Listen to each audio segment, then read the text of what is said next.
Hoy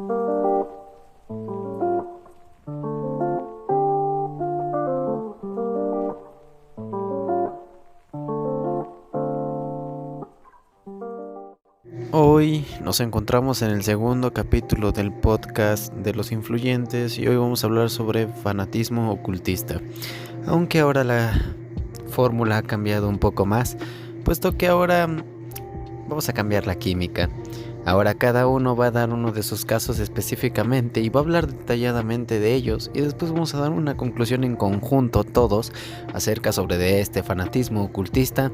Y bueno, pues yo, su representante, Ali, les voy a compartir un poco y les voy a introducir en el tema para que puedan entender de qué están hablando mis compañeros. Vamos allá. Me gustaría un poco introducirlos en el tema con qué son las sectas. Según el INH, lo define como el campo de la religión.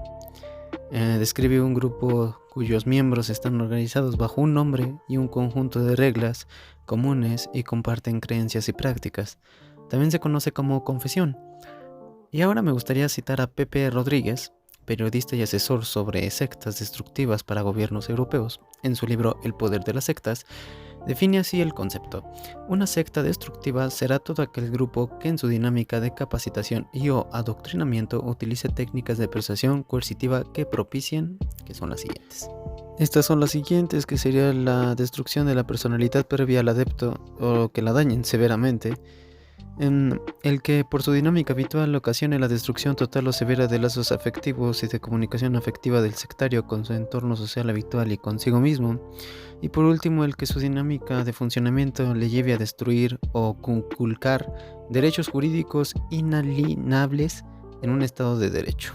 Ya por último, me gustaría dar 10 características de las sectas. Las sectas por lo general tienen un líder fuerte o carismático con una estructura de poder de algún tipo, un manifiesto, libro, doctrina o código que, como lo interpreta el liderazgo, gobierna el comportamiento de los miembros a través de varias reglas y disposiciones, y una fuerte frontera que define claramente quién está dentro, quién está fuera y quién puede pasar a cualquiera de las dos direcciones.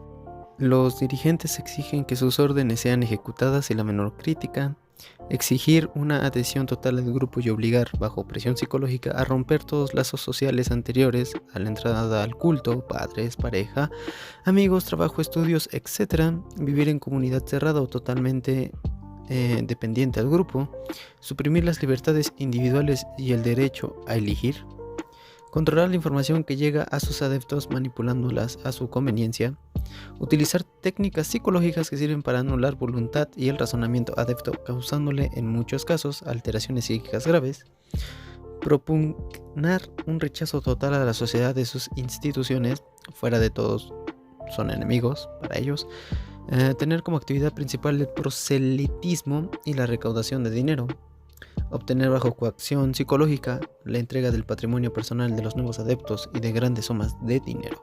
Por el momento eso sería toda mi participación de mi parte, puesto que de lo que me había tocado a mí para entrar en este podcast era generar como un esclarecimiento de dudas acerca sobre de las sectas, y voy a dejar el micrófono para mis compañeros. Muchas gracias.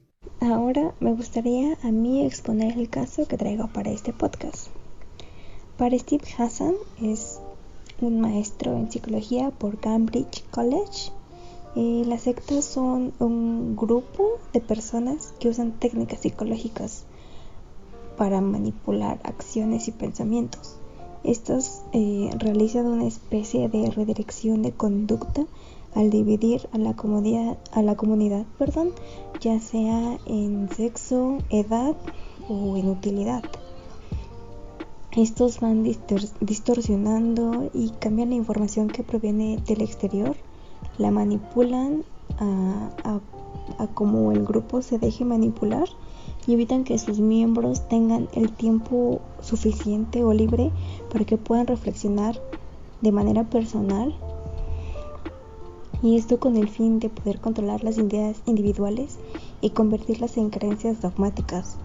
Condicionan sus emociones y la función de estos, y es una exigencia y un deseo del líder o del grupo dominante que realmente ellos piensen como el jefe dominante quiere que lo hagan.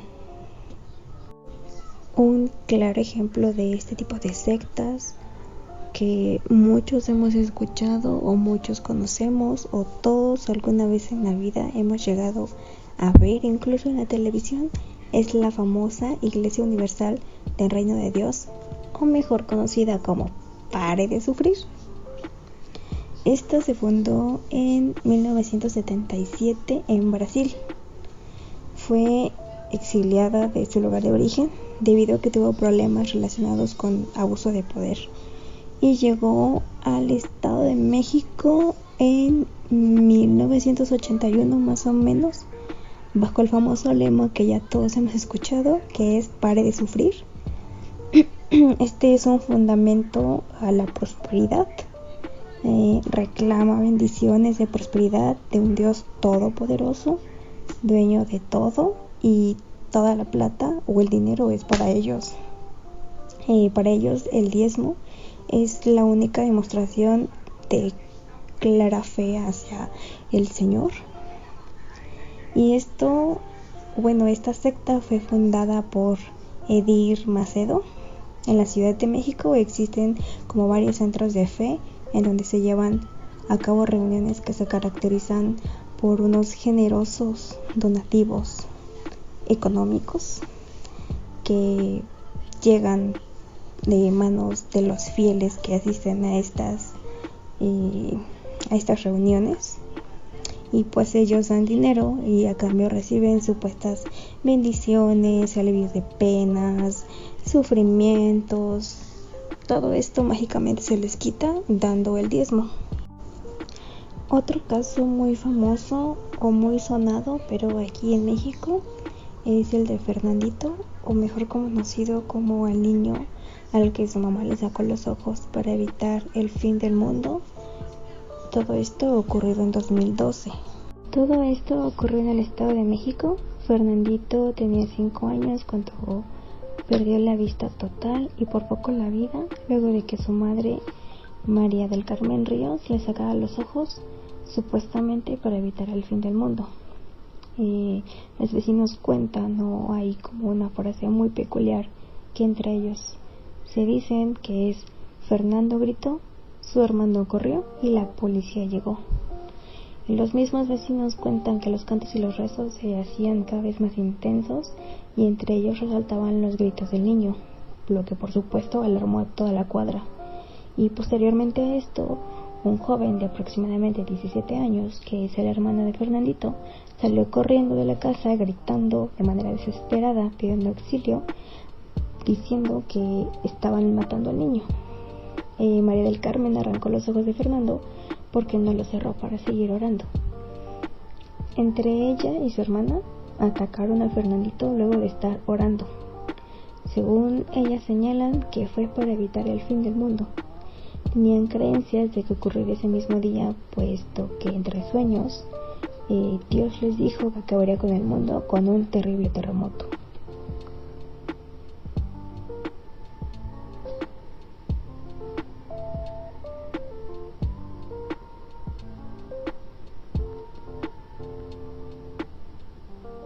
Muchas gracias, Iris, por tu participación. La verdad fueron casos muy peculiares los que tú diste, tanto de una iglesia como suceso que pasó aquí en México, de un culto, y podemos identificar las principales características que había dicho en un principio.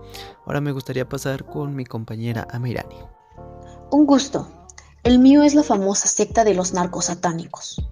En marzo de 1989, las autoridades de Matamoros reportaron la desaparición del estudiante estadounidense Mark Kilroy, de 21 años, mientras estaba de vacaciones con sus amigos.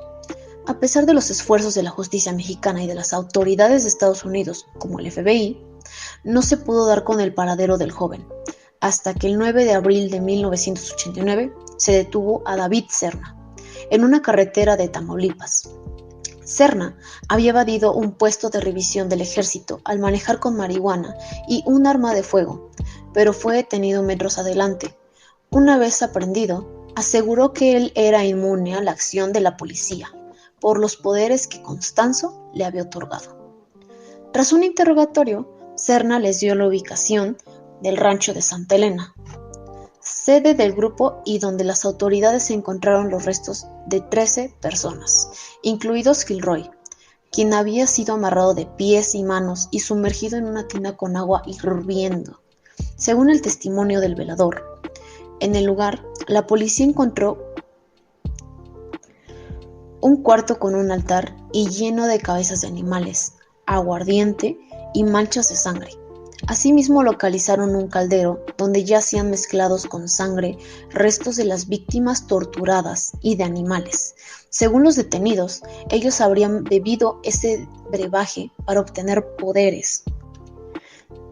Según el periodista de seguridad Humberto Padgett, entre las víctimas había informantes del Cártel del Golfo, entre ellos los agentes antinarcóticos de la Policía Judicial Federal, Joaquín Manso Rodríguez y Roberto Rodríguez.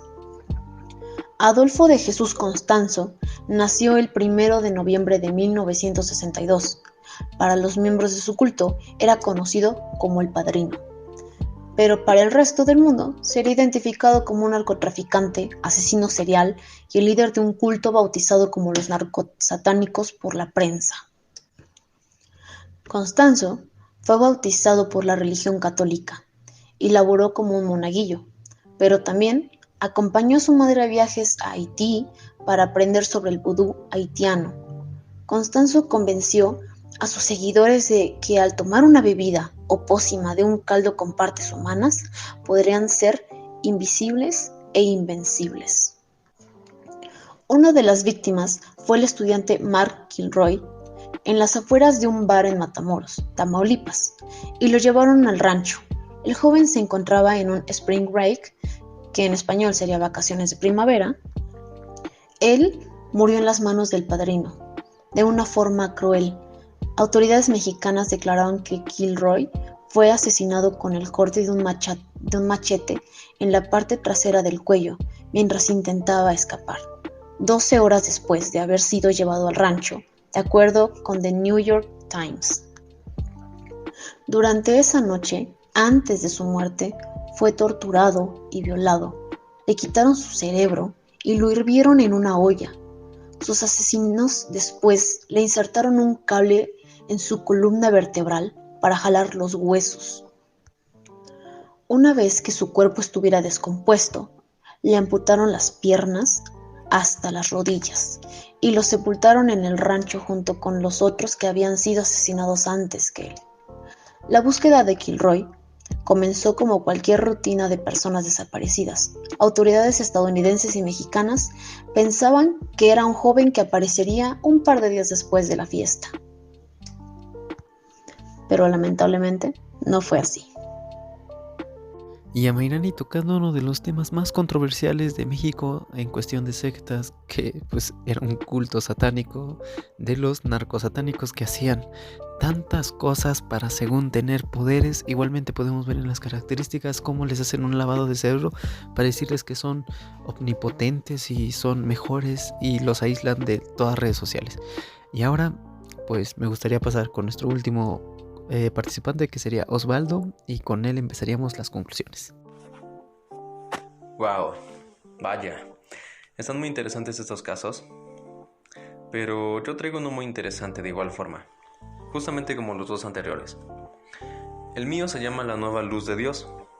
Esta, pues fue una secta acusada de torturar y matar a una mujer embarazada y a 6 niños en un exorcismo en Panamá. Tan solo con este título, se puede llegar a tener una visión acerca de la gravedad que tuvo todo esto. Esa fue una macabra historia del fanatismo, tortura y muerte que obviamente conmocionó a Panamá. A continuación les voy a dar una pequeña introducción de los hechos, esto para hacerlos enterar un poco en el contexto de esta pequeña historia. La policía local encontró en una comunidad perdida en el noreste del país una fosa común con los restos de una mujer embarazada y 6 menores de edad, algunos de entre 1 y 3 años, que fueron torturados y luego asesinados por los miembros de una secta religiosa. Otras 15 personas, con algunos signos de tortura, fueron liberadas y posteriormente trasladadas a una ciudad cercana para recibir atención médica. Las autoridades apresaron entonces a 10 personas, uno de ellos menor de edad. Vaya, esto sí que es interesante, ¿verdad? Y 9 de ellos fueron sometidos este viernes a una audiencia, en el que la fiscalía pidió juzgarlos por delitos que van desde homicidio, feminicidio, hasta delitos sexuales y de privación de libertad.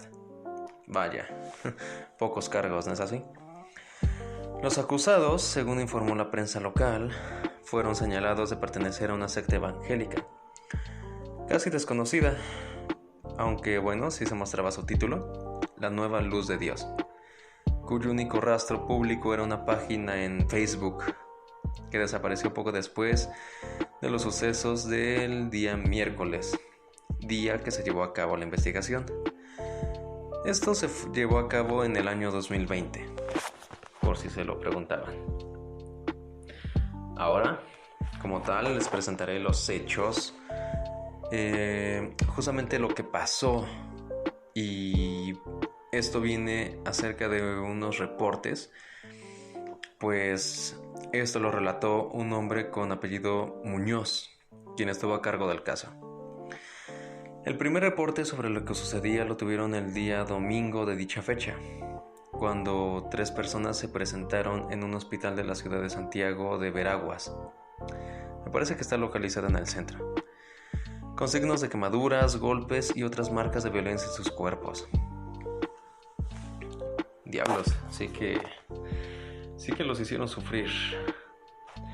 Cuando se les preguntaba por qué estaban así, cuentan lo que estaban pasando en su población, y eso es lo que hace que el Ministerio Público y la Policía Nacional vayan a esa comunidad, contó. Así que fue entonces cuando las autoridades llegaron a El Terrón, una población remota de unos 300 habitantes más o menos, de origen indígena en la comarca de Bugle, en el norte de Panamá. Según dicen, lo que se encuentran entonces es una población atemorizada que se aproximaron a pedir ayuda. Informan que hay fallecidos y le indican a la policía dónde habían sido enterrados. La policía se aproxima al cementerio. Se corrobora que estaba la tierra removida y se encuentra la fosa con los cuerpos. Poco después, cuenta un oficial, las autoridades se dirigieron hacia un rancho donde tenía su sede el culto y donde estaban los presuntos responsables de las muertes. Cuando la policía llega al rancho, encuentran que había un grupo de 10 personas rodeando a otras que estaban arrodilladas en el centro y los estaban sometiendo a un tipo de oraciones y rituales, afirma según esta persona. Bueno, yo al entrar a un lugar así y ver en esa posición a las personas realizando una oración y demás, viéndolo desde ese ángulo, obviamente cualquier persona en su sano juicio diría que algo no está bien. Pero bueno, obviamente esto les llamó la atención, ¿no es así? Para cerrar este podcast, me gustaría mencionar lo siguiente. De acuerdo con los datos de la encuestadora Latinobarómetro, que estudió la población religiosa en América Latina entre los años 1995 y 2017, el 72% de la población panameña como católica. Imagínense nada más. Aunque el número de seguidores de religión cayó notablemente en ese lapso. Una encuesta de hogares realizada en el país centroamericano entre 1998 y 2009 indicaba que ya entonces, con el 18% de la población, los evangélicos eran la segunda religión más práctica. Los datos de Panamá están en consonancia con el resto de Centroamérica, donde el número de evangélicos ha crecido exponencialmente en los últimos años, principalmente por el trabajo pastoral en comunidades pobres o en áreas de poblaciones indígenas o minoritarias más o menos. Las iglesias evangélicas representan prácticamente a 1 de cada 5 latinoamericanos. Vaya, esto ya lo dice, ¿verdad? Y ejercen una creciente presión en el debate político sobre cuestiones de familia, género y sexualidad en la actualidad. También han sido señaladas de promover el fundamentalismo religioso, de promover esquemas en los que se enriquecen sus pastores a base del diezmo de sus fieles. Esto no es para nada nuevo. Y de promover formas de abuso que van desde sometimientos hasta lo sexual. Obviamente eso tampoco es nuevo. Pero bueno, esto fue lo que sucedió en Panamá. La verdad, se me hizo de gran relevancia y bueno, de igual forma algo muy interesante. ¿Cómo es que las personas que están a cargo de esto tienen ese gran poder de manipulación sobre aquellas personas? Y bueno, hasta qué grado llegan, ¿no? Con tal de hacerlos entrar. A tal grado de torturarlos, golpearlos, asesinarlos. Vaya, esto sí que es igual de indignante. Pero bueno, esto ha sido mi humilde aportación a este podcast. Espero que se les haya hecho interesante. Me gustaría que Iris opinara algo acerca sobre sus dos casos y bueno, te doy la palabra, Iris. Y bueno, para finalizar con estos dos casos, yo quiero acabar mi participación y por supuesto dar mi opinión. Quiero recalcar que las sectas o el fanatismo religioso es algo verdaderamente peligroso, ya que no sabemos lo que sucede como en la psique de cada persona y cada quien lo puede interpretar de manera diferente. Lo que para unos es bueno, para otros es totalmente diferente, es malo y cree que los mandamientos que aparecen en la Biblia son una verdad universal y si lo siguen al pie de la letra es porque ya son puros y castos. Y muchas veces este mismo fanatismo lo toman como pretexto o como una excusa a sus acciones, o cometen delitos o ya actos criminales en nombre de Dios, porque es lo que Dios hubiera hecho, porque es lo que Dios les dijo que hicieran. Y me gustaría darles a conocer algunos puntos de los mandamientos de la iglesia satánica comparados a los de los mandamientos de la iglesia, que al final de cuentas cualquiera de los dos, si llega al punto de ser fanatismo, ya es como una secta. Por ejemplo, en primera instancia o como número 1 tenemos en la iglesia satánica nos dice: no des tu opinión o consejo a menos que se te sea pedido. Y bueno, por otra parte, en los mandamientos de la iglesia tenemos el hecho de algo más simple: amarás a Dios sobre todas las cosas. No tiene nada que ver uno con otro, pero amarás a Dios sobre todas las cosas, cada quien lo toma de manera muy subjetiva o de manera muy diferente. Personalmente yo soy católica, pero no ejerzo o no soy una total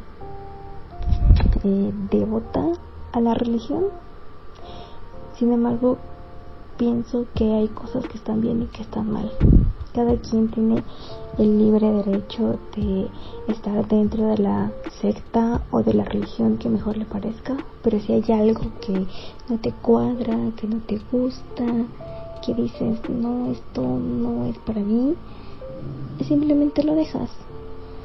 No tratas de obligar a las personas a estar contigo, ni buscas hacer cambiarlas de opinión a la fuerza, ni buscas y manipularlas de tal manera para que cometan actos delictivos que a ti te sería mejor no mancharte las manos. Pues sí, solo eso, hay que tener cuidado de en qué creemos y cómo lo creemos y a quién nos acercamos para profesar dichas creencias. Hay que tener conciencia de que no toda la gente es buena y no todos nos van a enseñar o inculcar cosas religiosas o de sectas de manera próspera para un bien común. Y bueno, por ahora esta es toda mi participación. Espero que mis casos y la información que les brindé en este podcast haya sido de su ayuda, que haya sido entendible, y pues los esperamos en el siguiente capítulo. Chao, chao. Y por último me gustaría finalizar con la conclusión de Amairani acerca de su caso de los narcos satánicos. Voy a dar a continuación mi opinión personal acerca de los narcos satánicos de Matamoros y también un poco de contexto del por qué creían que eran casi dioses, que realmente ellos se sentían tan protegidos que creían que no les iba a pasar absolutamente nada. Y también les voy a dar un poquito de contexto de qué pasó y cómo se terminó esta historia de muchas atrocidades.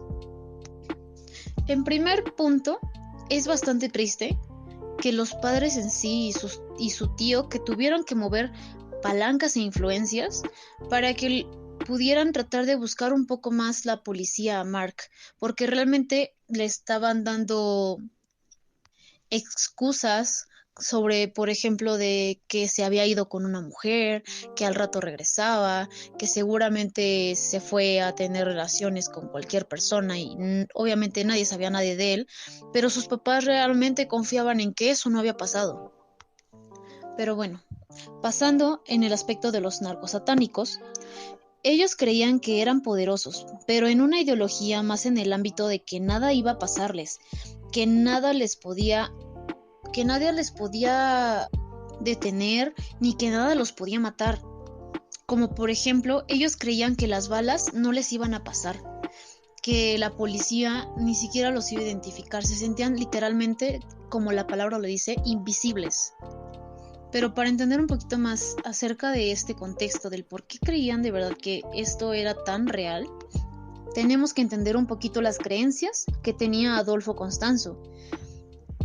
Él tenía una religión por parte de su madre que al parecer venía de África, que se llama Paloma Mayombe, me parece que lo pronuncio bien, según yo, que consiste en poner en una olla palos, tierra, cenizas, esqueletos humanos exhumados. Pero claro, realmente lo que aquí pasa es que creían que tenían que desenterrar una persona que con la que tuvieran un vínculo afectivo bastante fuerte, para que al momento de hacer todo este revoltijo se pudiera hacer un amuleto de protección, que claro, al ser el cadáver de una persona que tenían un vínculo bastante grande, pues ellos creían que ese amor o ese vínculo iba a hacer que por eso no les pasaría nada, que creían que casi el amor de esa persona iba a hacer que nada les pasara.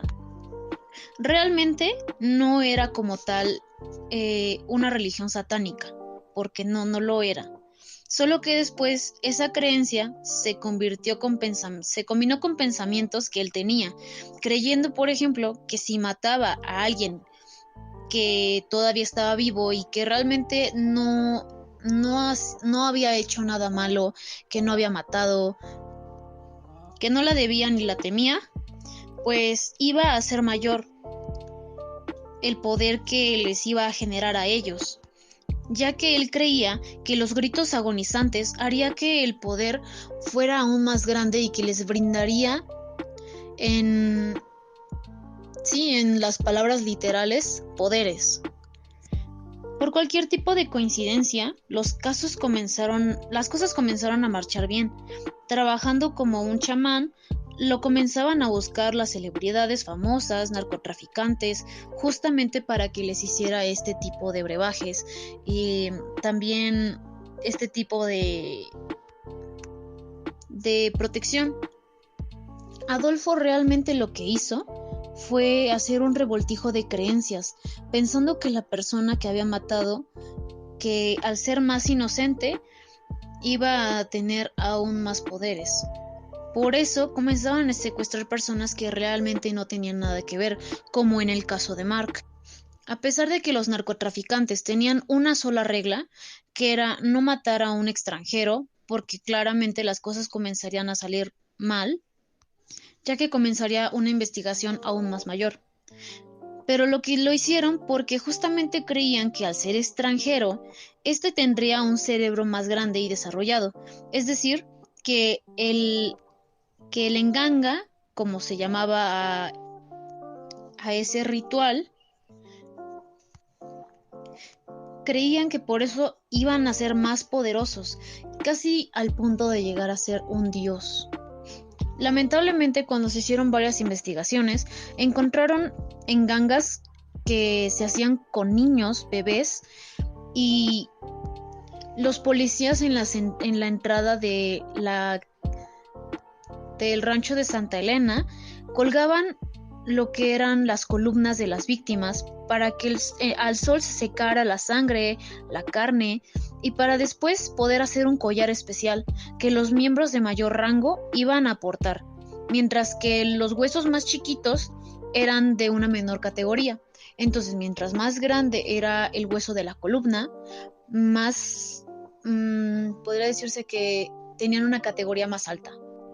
Incluso cuando las autoridades queman el rancho de Santa Elena, Adolfo comenzó a volverse loco. Dice que comenzó a gritar como si le quitaran una parte de él, dejándolo indefenso.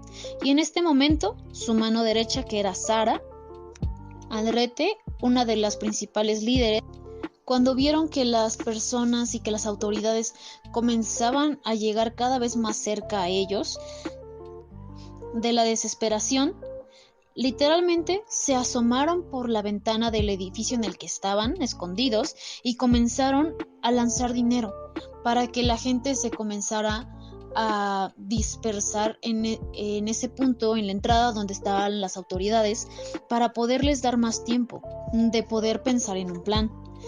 Pero lo único que Alfredo pidió es que lo mataran, para que así pudiera resurgir y podría matar a todos los que lo estaban rodeando. Ellos en verdad creían que él iba a resurgir como un dios. Así que junto con su otro amigo de confianza, lo asesinan, y cuando capturan a sus cómplices, ellos estaban convencidos de que no podían tocar las cosas que él había dejado, porque si las tocaban, él iba a resurgir, ya sea como un dios o como un demonio, y que los iba a matar, que les iba a hacer algo para afectarlos. Cuando los capturan, después de ver que ellos estaban tan cegados por esta idea, los deciden llevar a la morgue, para que ahí vieran el cuerpo de Alfredo, para que se dieran cuenta que era un mortal que sangraba y que se lastimaba, y que él no era realmente un dios, como ellos tanto creían. Ya para finalizar este podcast me gustaría dar un agradecimiento a todos los compañeros que estuvieron participando acerca sobre esto, los casos, y de verdad estuvieron muy interesantes las conclusiones, y espero nos veamos en el próximo podcast, que aunque este fue un poco más largo y no hubo tantos anuncios por lo mismo de que pues eran casos muy interesantes los cuales no queríamos darles pausa, pues ha llegado a su fin, y espero y le haya gustado este otro tipo de formato de podcast, que también le tenemos una sorpresa próximamente porque va a ir cambiando el formato de podcast pasando el tiempo. Así que muchas gracias.